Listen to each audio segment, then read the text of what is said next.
Hello everyone, welcome back. First of all, this is a sword training video. It's not a gun training video, even though there's a gun involved, okay?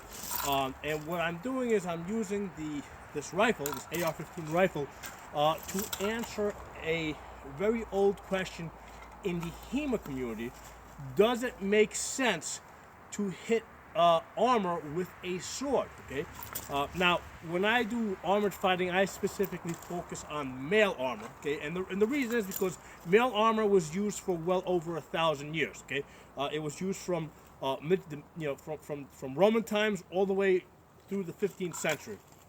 So it makes sense for me to focus on a type of armor fighting that was used for a long period of time, as opposed to, let's say, plate armor, which was only used for maybe 100, 150 years. Okay, when I say plate armor, we're talking full plate armor.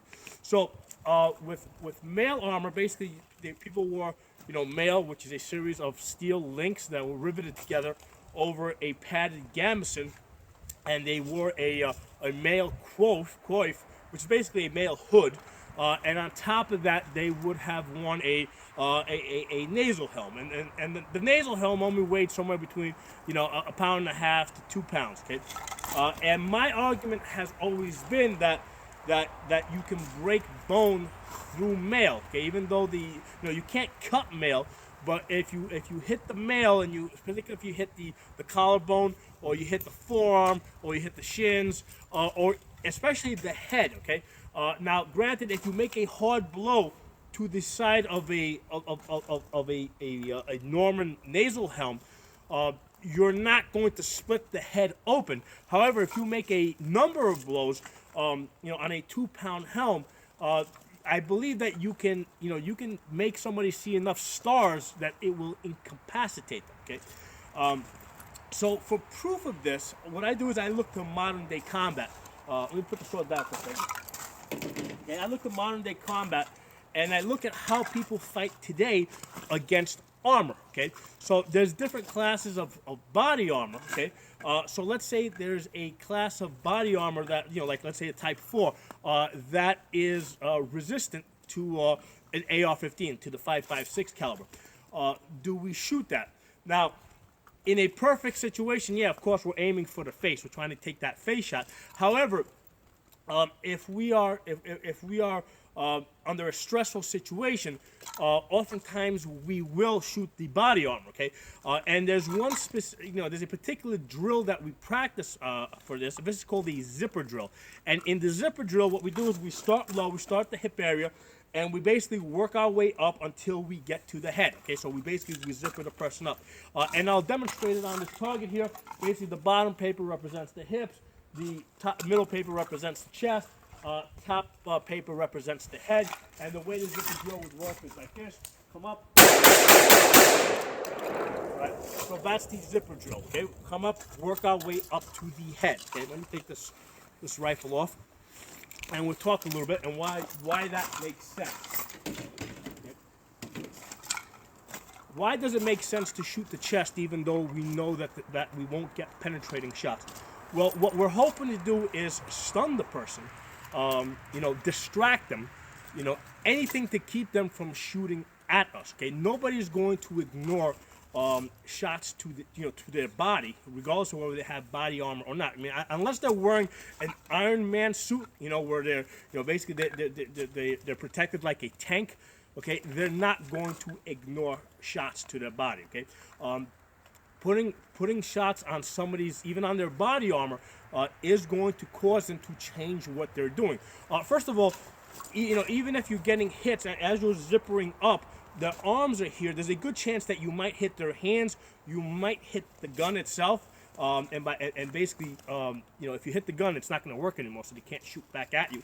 And there's a good chance that even if they take a couple of hits on the body armor, they may decide that they should take cover, and as they turn to take cover, it's going to expose their armpit. So even today, just like in medieval times, armpits are favored places to put shots because the armpit usually has less armor. Okay, but the point is that we do hit the body armor.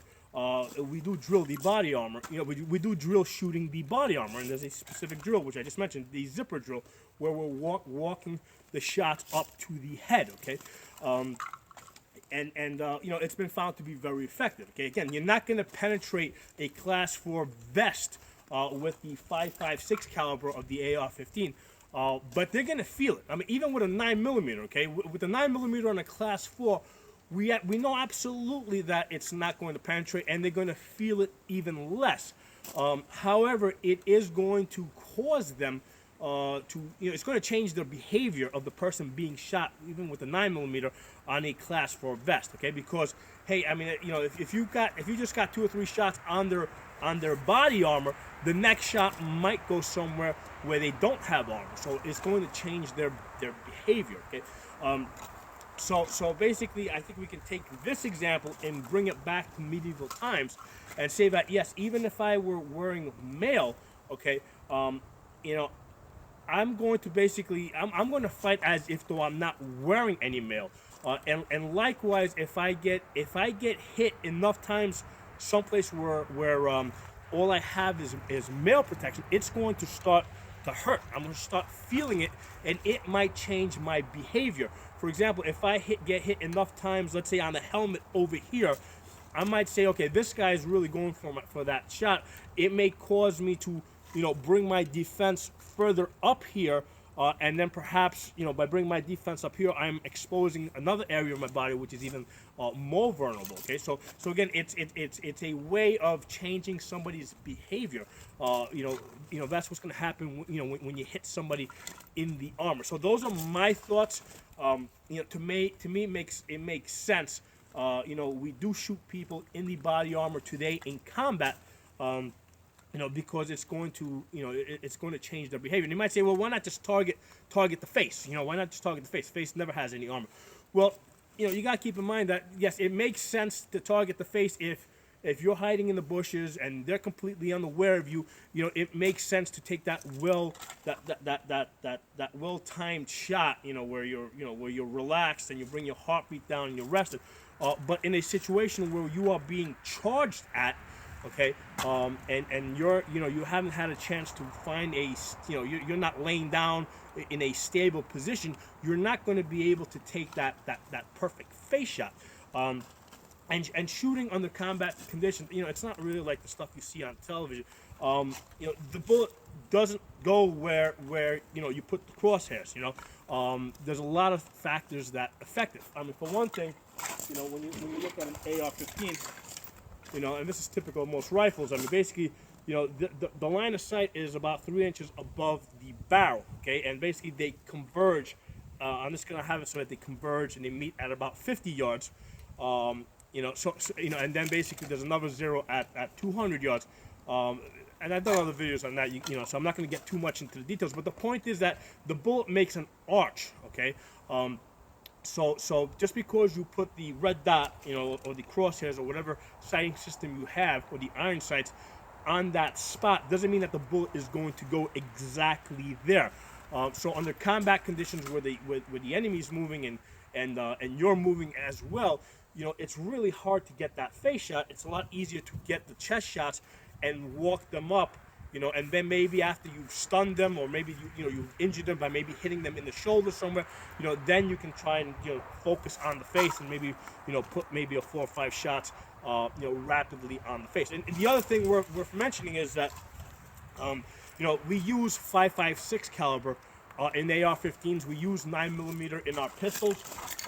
These are not the most powerful rounds available. Okay, they're actually, you know, the AR-15s, AK-47s, 9mm pistols, they're actually at the very lower end. As far as they're at the low end as far as ammunition power goes. You know, so why not use a rifle that shoots 308? Why not use a handgun that shoots, let's say, a 40 caliber or 45 or 10mm for that matter?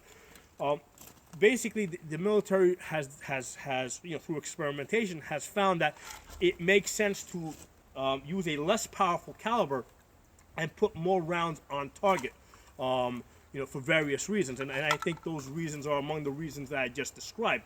That a lot of times those rounds are a distraction so that you can get that well-aimed shot where you want it. Okay, so a couple of things for you guys to think about when I study swordsmanship. You know, I practice it in isolation. But you know, like I study my gun training in isolation. I'll study, let's say, my boxing in isolation. I'll study my you know, my gun training in isolation. But then when it all comes back to me, you know, at the end, like when I go home, you know, to me it's all one martial art. You know, fighting is fighting. You know, it doesn't matter what tool I happen to be using. So that's why it makes sense to me to look at, you know, when I study medieval combat styles, I also filter it through the context of, well, what makes sense today? How do we fight today? And you know, and make extrapolate from modern day fighting back to how fighting would have been 500 years ago or 1,000 years ago. Okay, so you know, when I look at modern day combat, you know, within modern day armored combat where people are wearing bulletproof vests, how do we fight today? Do we shoot the body armor or don't we shoot the body armor? And yes, the answer is we do shoot the body armor. You know, and we you know, we shoot it so, you know, it creates an opportunity to get that shot that we want. You know, very common is like we'll do like you know, the Mozambique drill, 2 to the chest, 1 to the head. Again, we're using two shots to the chest to give us the opportunity to take that face shot. Okay, so a couple of things for you guys to think about. Thanks for watching. If you liked the video, give it a thumbs up. Talk to you guys next time.